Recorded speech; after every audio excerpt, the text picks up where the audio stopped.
Hello, my people.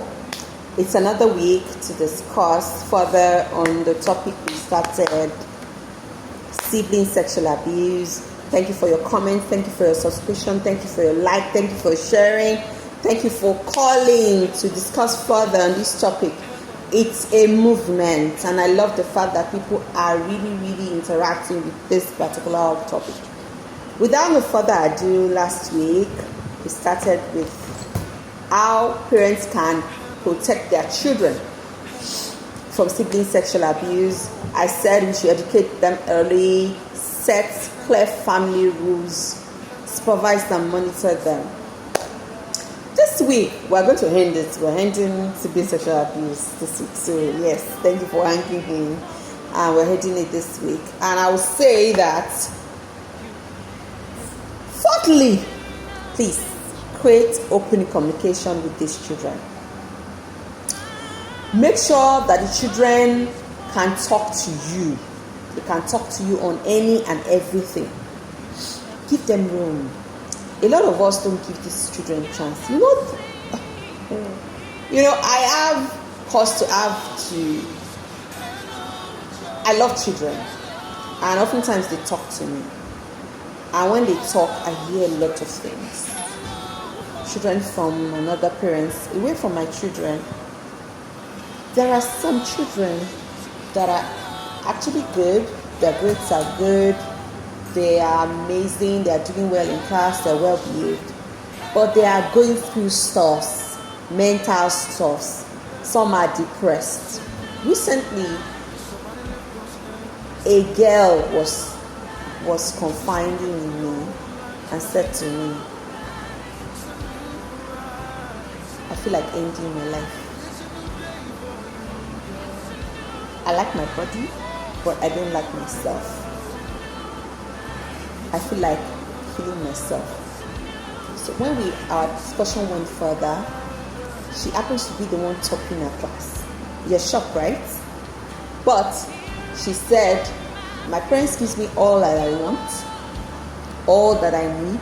I don't lack anything, but they don't bother to hear me when I want to talk. She was a lesbian. The parents knew me. Right now, she's addicted to alcohol. I'm telling you of a child that is just 13. A girl child.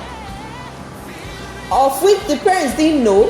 Their own concern is just give me good grades. So what am I trying to say? A lot of us sometimes even focus more. I'm just digressing. We focus more on a child that is not doing well, thinking that, oh, that's the child that needs attention. I'm tired. I don't know what's wrong. And with the one that is doing well, we sort of feel like, oh, it's fine. For him or her to be doing well in class, that means it's fine. This child is at the verge of killing herself. She's tired of life. The parents depend on her. So what am I trying to say? Make sure, please, it's one of the things you need to do to protect your child from sibling sexual abuse or any other sexual abuse. Imagine a case if, as she was confiding in me, I happen to be an external, maybe a man that is a pedophile. I'll most likely penetrate her. Or even there are women that are pedophiles. That's how children go into unthinkables. Because they can't talk to their parents. So please make sure your children can talk to you on anything and everything. It's one of the ways you can protect them. Check on them regularly. Ask them how do they feel about the relationship they have with their siblings, not only their friends. So I know for some of us sometimes we ask them, how was school? How are your friends? How are your teacher? I hope nobody touched you. I hope nobody bullied you. We don't ask them about how they feel about their siblings. It is important we ask them that as well. Please, let's do well to create a culture of open communication, open door communication with our children. The next one is always watch out for red flags.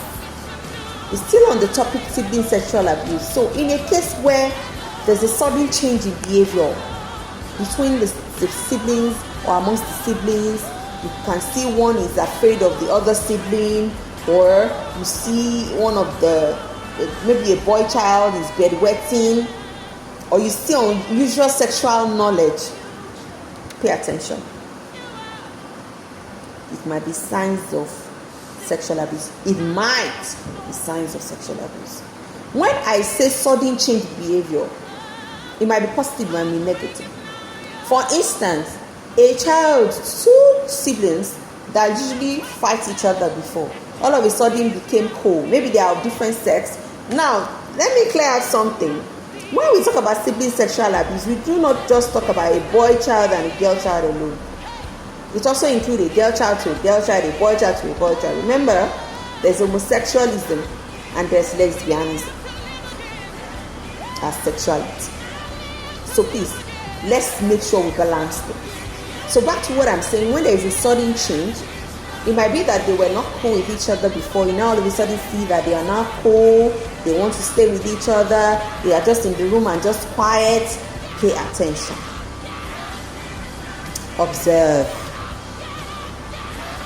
If it's other way around, they were cool before, all of a sudden they are fighting, pay attention.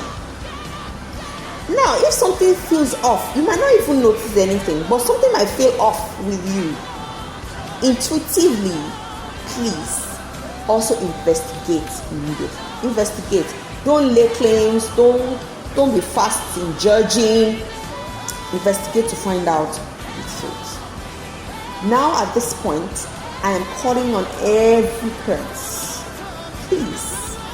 Sibling sexual abuse is one of the darkest secrets in many homes.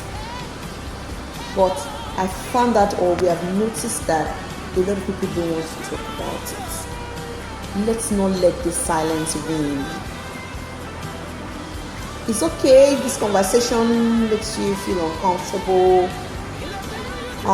Maybe it might be a case of us discussing something that has been ending for too long, but please pay attention to your end to be sure that you are not experiencing it and ignoring, and to also be sure that you are the ones that have happened already, you are able to put a stop to it. The best way to protect our children is through education and awareness and action. It's a continuous exercise. Let's create a community that is informed and that is determined to raise a better generation. If you suspect anything in your home, please don't ignore. Please don't ignore. Speak up. Protect your children. Thank you very much for listening to this episode. It's been 4 weeks or 5 weeks. Thank you for your patience. I hope and I believe that you've been able to learn a lot in this long episode. This is still the Knowledge Hub, and for the sakes of those of you who are not yet parents, single, teens, hang in there. This hub is not only for parents, so it's also for every one of us. If we get to a time we have a discussion about things that pertain to you alone, hang in there. Continue to share with people, to subscribe, comment, like, until I come your way next week. I'm still your queen of realities. God be with you. Bye for now.